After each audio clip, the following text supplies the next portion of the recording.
In today's video, I'm going to teach you how to connect n8n to Perplexity AI using an HTTP request. By the end, you'll have a simple workflow that you can run on demand to send a prompt to Perplexity and view the AI's response right inside n8n. This is perfect for testing your setup before you build anything more complex.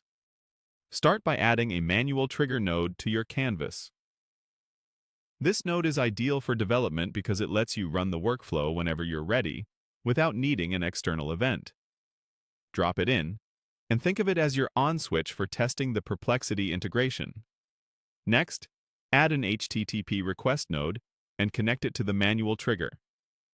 This node is what actually talks to the Perplexity API.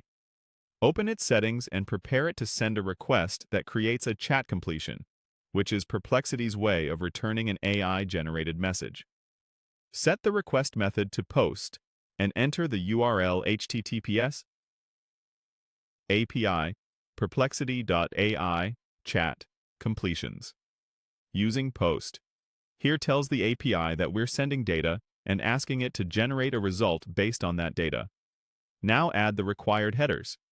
You'll need an authorization header with the value bearer followed by your Perplexity API key and a content type header set to application/JSON. If your n8n setup supports credentials, consider referencing a stored credential instead of pasting your key directly, as that keeps your key safer and easier to rotate later.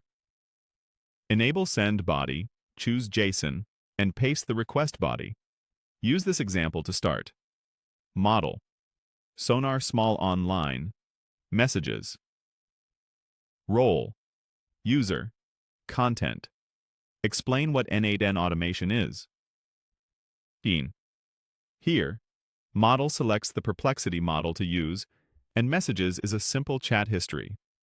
We're sending a single user message asking Perplexity to explain n8n automation. You can swap in your own prompt later, but this is great for validation. With everything set, click Execute Workflow. The manual trigger runs first, then the HTTP request fires and sends your payload to Perplexity. Watch the HTTP request node's output panel. You should see the response status and a JSON body containing the AI's generated text. If you don't see a result, double-check the URL, method, headers, and that your API key is valid. That's it. You've manually triggered a workflow called the Perplexity Chat Completions endpoint with a properly formatted POST request and viewed the AI's answer within n8n. From here, you can reuse this pattern to pass prompts dynamically, store outputs, or feed the result into other nodes for further automation.